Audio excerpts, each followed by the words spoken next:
Her heart was doing 140 and the music had not even started yet. Nadia Kone stood at the top of the aisle with 200 faces aimed at her like a held breath, and she already knew something was wrong. She could feel it the way you feel a storm in your teeth before the sky breaks. The smiles in the front row were too tight. Her sister-in-law was watching her over the rim of a champagne flute with an expression that did not belong at a wedding. She pressed one hand flat against her belly and told the child inside her, "Just hold on. We only have to get down this aisle." Then it came. "Oh, this I have to see." Seo Mira's voice rang out bright and clear, sweet as poured honey, pitched so the whole hall caught every syllable. "She will not walk down that aisle." A pause she savored. "She will waddle." And she laughed. A delicate, delighted little laugh, the sound of a woman who had waited a long time to say something and was finally being handed the room to say it in. Worse than the laugh was what followed it. A ripple. A few stifled giggles from the second row. Someone near the back lifted a phone. The cruelty was spreading, and it was being recorded. The floor tilted under her ivory hem. 7 months of carrying this child. 7 months of swallowing every whisper in that house, of being looked at like a stain on a family that had decided long ago she did not belong. And it had come down to one word, said out loud, in front of everyone, while a stranger filmed it for the world. Waddle. The heat climbed her throat. 200 people, and not one of them stood. Her vision blurred. She had promised herself she would not cry today, and she felt the promise tear straight down the middle. And then the laughing stopped. Not because of Nadia, because at the far end of the aisle, Do-Yun had gone still, the man this entire family stepped around like a live wire, the man whose name made grown businessmen lower their eyes and soften their voices. He had not made a sound through any of it. He simply turned his head and looked at his sister-in-law the way a blade looks at an exposed throat, and the temperature in the hall dropped 10 degrees. Mira's smile flickered. Everyone braced for him to cross the room and tear into her. That was the Do-Yun they knew. Instead, he walked the other way. He walked to Nadia. Every step rang on the stone. No one breathed. He reached her. Up close, she could see the muscle ticking in his jaw, could see the cold burning behind his eyes that had nothing to do with her. He looked at her wet face. He looked at her belly, and then Do-Yun lowered himself down. In his tailored black suit, in front of 200 staring guests, in front of his mother and his brother and the woman who had just tried to break his bride on camera, the most feared man in the room sank to one knee before her. He pressed his lips to her belly, to the child, to the very thing Mira had just held up to the room to be laughed at. He kept his mouth there, eyes closed, one hand cradling the swell of it like it was the only thing in the world worth guarding, and 200 people watched a man who frightened other men kneel and worship what he had been told to be ashamed of. A tear slipped off Nadia's cheek and fell into his hair. When he finally raised his head, he did not look at her. He looked across the silent hall, straight at Seo Mira, and his voice came out low and even and reached every corner of the room. "Say it again."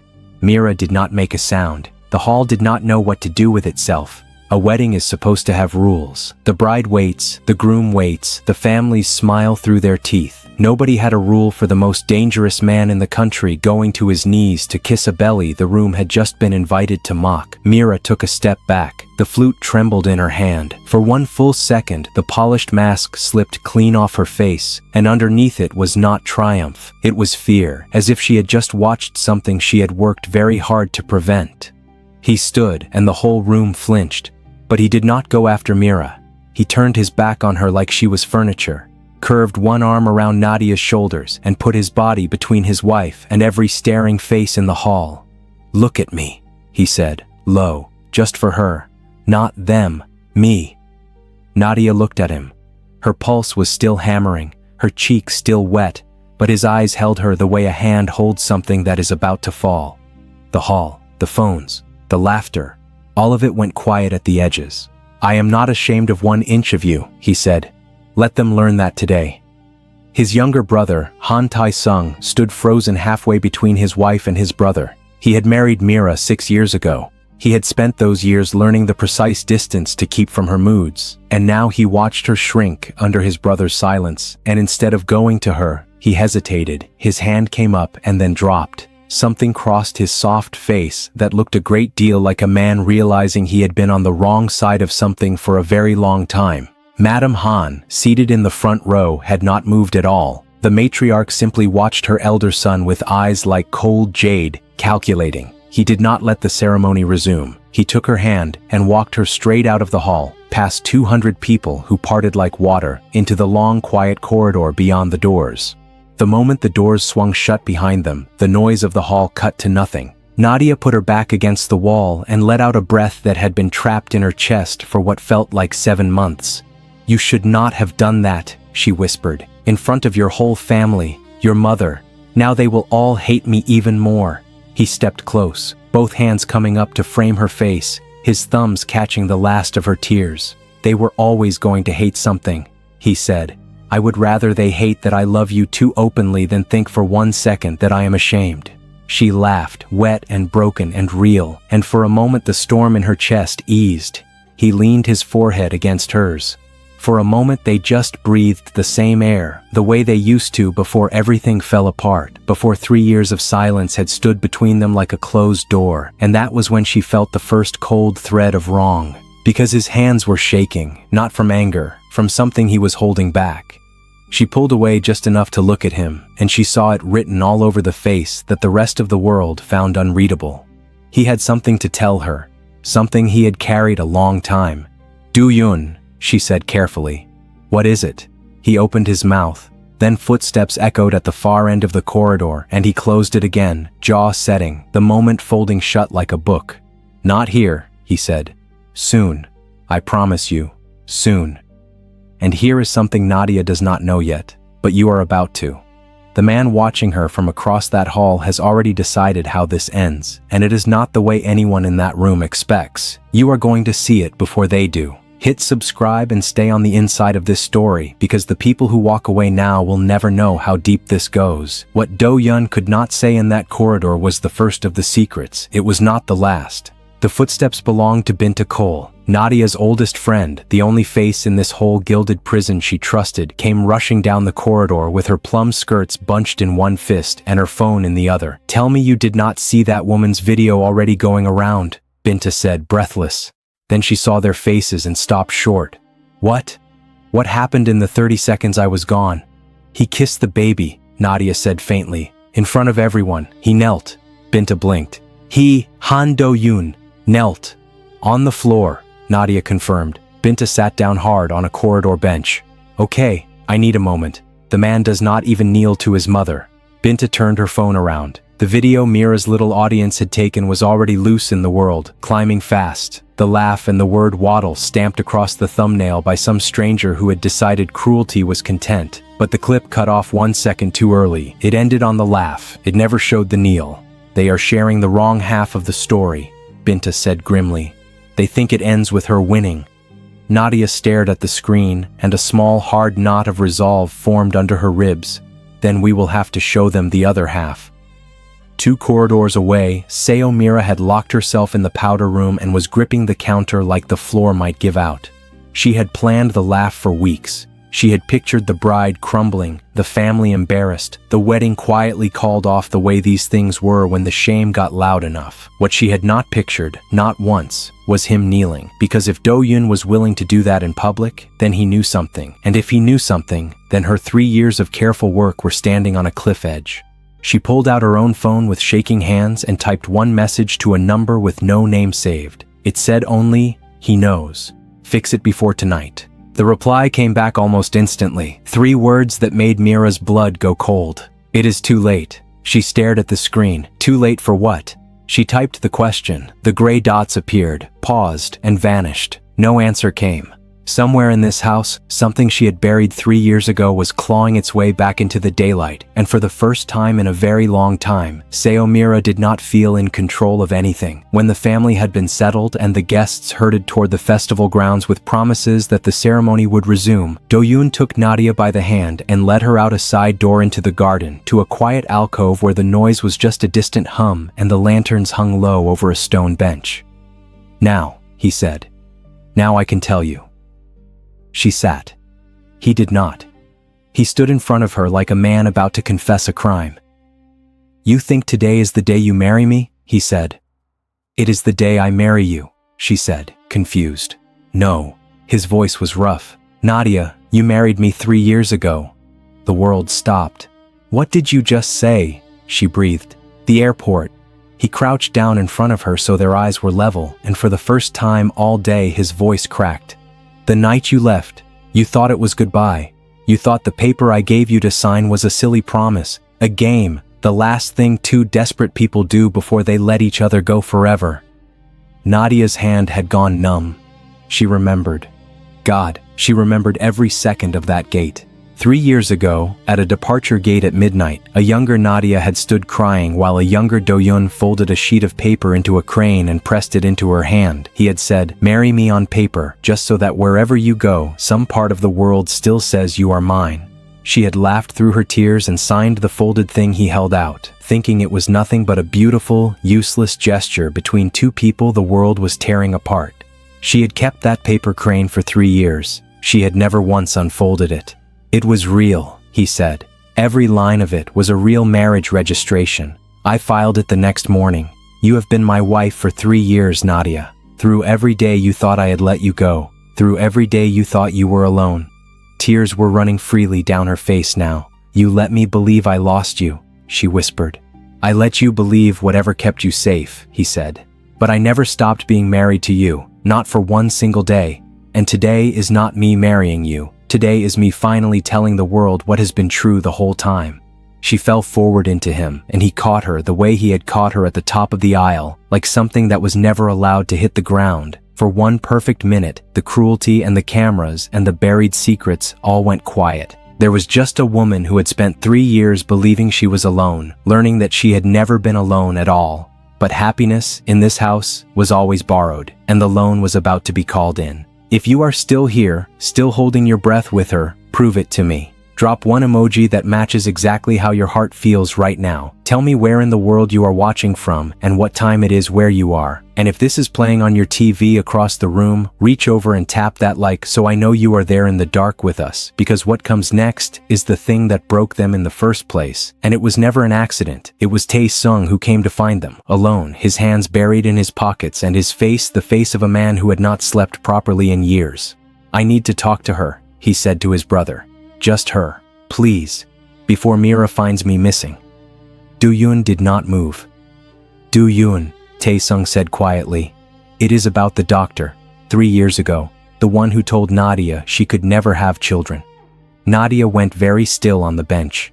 The garden tilted around her. She had told no one in this family about that, not the diagnosis that had gutted her 3 years ago, the cold voice in a white room telling her that her body would never carry a child, the news that had sent her running from Do-Yun before she could ruin his future by being unable to give it an heir. It was the real reason she had left, not the empire, her own broken body. She had buried that grief so deep she had never even told the man she married. How do you know about that? She said, her voice barely there.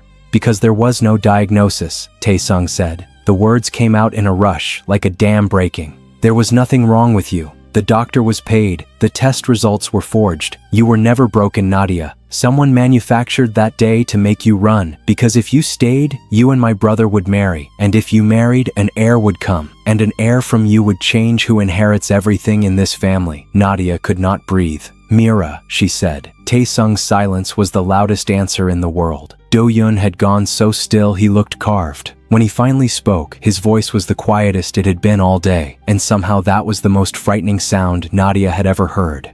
3 years, he said. She took 3 years from us with a lie. She let you believe your own body had failed you. She let you grieve a child you were always going to be able to have. He turned to his brother. And you knew. I found out 6 months ago, Tae-sung whispered. I have been trying to find the courage ever since. I am a coward, brother, but I am not so much of a coward that I will let her hurt the baby too. Hurt the baby too. Something shifted in Nadia then, something old and soft burning away to leave something new and hard underneath. The grief could wait. The tears could wait. She wrapped both arms around the child Mira had tried to erase before it ever existed, and she felt her own heartbeat slow into something steady and dangerous. She does not get to win, Nadia said. Not the laugh, not the lie, not my child, none of it. She looked up at her husband of 3 years.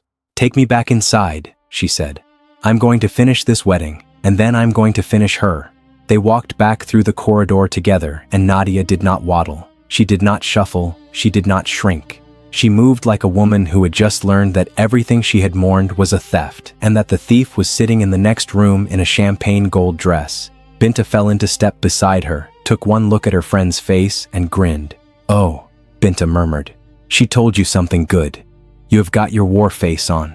The best kind of good," Nadia said. "The kind that ends someone." The hall had refilled. Word had spread through the festival grounds that the wedding was back on, and the guests had drifted in hungry for whatever spectacle came next. They did not know they were about to get one. Madame Han sat in the front row, and her sharp jade eyes tracked Nadia the second she entered. Something in the matriarch's face had changed. She had watched her feared son kneel. She had watched her daughter-in-law's mask crack, and she was a woman who had survived this family for 40 years by knowing exactly which way the wind was turning. Mira saw Nadia coming up the aisle and knew at once that something had gone terribly wrong with her plan. Brides who have been humiliated do not walk like that. They do not hold a room like that. The woman she had laughed at an hour ago was gone, and in her place was someone who looked at Mira the way Do-Yun had looked at her, like a blade finding a throat. Mira's grip tightened on the chair. Her mind raced. "He knows," she had texted, and the reply had come back. "It is too late." She was beginning to understand what too late meant. Nadia stopped at the center of the aisle, turned to face the room full of people who had laughed or stayed silent while one woman tried to break her, and she did not raise her voice. "An hour ago," she said, "someone told you I would waddle down this aisle." The hall held its breath. "She was half right," Nadia said. "I'm carrying a child I was told 3 years ago I could never have. A child someone in this room worked very hard to make sure I would never carry." A murmur rippled through the guests. "Let me tell you the story of the lie that was sold to me at a hospital," she said, "and let me tell you who paid for it." Every head in the hall turned slowly toward Seo Mira. "This is absurd," Mira said, her voice climbing too high. "She is making a scene. She is unstable. She is hormonal. You can all see she will say anything for attention." But the room was not laughing with her anymore. The room was watching her the way you watch something you have just realized is not what it claimed to be. "Taesung," Mira snapped, spinning toward her husband. Tell them your brother's woman is lying." And for the first time in 6 years of marriage, Han Taesung looked his wife dead in the eye and said nothing at all. Then he did something worse than speak. He walked away from her. Across the open floor of the hall, in front of everyone, Taesung crossed to stand beside his brother and the woman his wife had tried to destroy, and the meaning of it was unmistakable. "I have the records," he said quietly to the room. "The real ones. The payments. The forged results. I have had them for 6 months." Mira's face went white as paper. "You," she whispered, "you would not dare." "I already did," Taesung said, "an hour ago, to the only person who could make sure you never hurt anyone in this family again." It was Madame Han who rose. The matriarch stood, and the entire hall fell silent out of pure old instinct. She did not look at Nadia. She did not look at her younger son. She turned her cold jade eyes on Seo Mira and let the silence stretch until it was unbearable. "For 3 years, Madame Han said, I wondered why the girl my son loved vanished overnight. I wondered why he became a man made of ice. I told myself it was fate." Her voice sharpened to a blade. "It was not fate. It was you, sitting at my table, eating at my side, smiling at my grief." Mira looked around the hall for a single ally and found none. The guests who had giggled at her joke an hour ago now would not meet her eyes. Her husband stood across the room with his brother. Her mother-in-law was looking at her like something scraped off a shoe. The careful empire of approval she had built over 6 years had collapsed in the space of one afternoon. "You do not understand," Mira said, and now there were tears in her voice, real ones. "I did it for him, for Taesung. If she had married Do-Yun and had a son first, my husband would have been nothing. Second son of a second son. I was protecting our future." "No," Nadia said softly. "You were protecting your comfort, and you were willing to steal my child's whole existence to do it." For a moment, Nadia just looked at her, at the woman who had cost her 3 years of grief, who had let her believe her own body was a tomb. She could have screamed. She could have had her thrown out. Instead, she walked up to Mira until they were close enough to whisper, and what she said was almost gentle. "I am not going to ruin you in front of these people," Nadia said. I am going to do something so much worse. I am going to live the exact life you tried to steal from me. Happy, married, holding the child you said could never exist, and you are going to watch all of it." Mira made a small wounded sound. And that should have been the end of it. The lie exposed, the villain unmasked, the bride victorious. A perfect day, finally earned. Except that as Nadia turned back toward her husband, she caught sight of something at the rear of the hall that stopped her cold. A figure, standing alone at the back near the great doors, apart from every guest, face lost in the shadow of the archway, not moving, just watching. And from across the entire crowded hall, Nadia felt the hair rise on her arms because some animal part of her recognized that stillness before her mind could name it. She had seen that stillness once before, in a portrait that hung in the east corridor of this very house, except that for 3 years it had been turned to face the wall, and no one in the family would say who it was or why no one was allowed to speak of them. She had asked Do-Yun once. His whole face had closed like a slammed door. "We do not talk about that one," he had said. "They are gone," and the way he said gone had meant something more final than gone. Nadia's eyes snapped back to the doorway. Do-Yun saw where she was looking. He followed her gaze to the back of the hall, and the most controlled man Nadia had ever known made a sound she had never heard from him. A short, broken intake of breath. The color drained from his face. His hand found her arm and gripped it hard, not to steady her, but to steady himself. "That is not possible," he breathed. "They are dead. I buried them. I stood at the grave." But it was Mira's reaction that turned Nadia's blood to ice. Because Mira had stopped crying. Mira had stopped pleading. Mira was staring at the figure in the doorway with an expression of absolute, bone-deep terror, the look of a person watching a ghost walk out of the one grave she had been certain would stay shut. "No," Mira whispered. "No, you cannot be here. You died. I made sure you died. I made sure." 2 words that meant Mira's lie about the doctor was not the worst thing she had done. It was the smallest. The figure stepped forward into the hall, still backlit, still faceless, and began to walk slowly up the aisle toward them. Every guest it passed went silent. Madame Han's hand flew to her jade brooch. Tae-sung went rigid, and whoever it was, whatever they had come to say, they had walked into this hall at the exact moment every secret in the Han family had been laid bare. That was when Nadia felt it. A pull, low and deep and wrong. A tightening across her belly that bent her forward and stole the air out of her lungs. It was too early, 2 months too early. The child she had been told would never exist, the child Mira had tried to erase, was choosing this exact catastrophic moment to announce that it was coming anyway. "Do-Yun," she gasped, her hand fisting in his sleeve. "Something is wrong. The baby. It is coming. It is coming now." The hall exploded into chaos.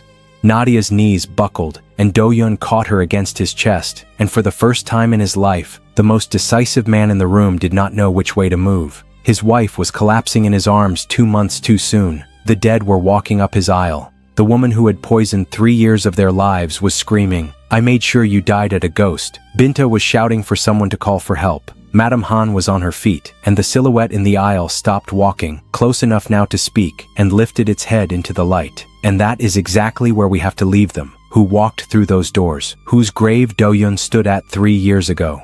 What Mira meant when she said, "I made sure you died." And whether the child who chose the most dangerous possible moment to arrive will be all right. None of it happens here. If you need part 2, you already know what to do. Go to the comments and demand it. Tell me who you think just walked into that hall. The louder you are, the faster part 2 comes. Because the worst secret in this family is still standing in that doorway, and it is about to open its mouth.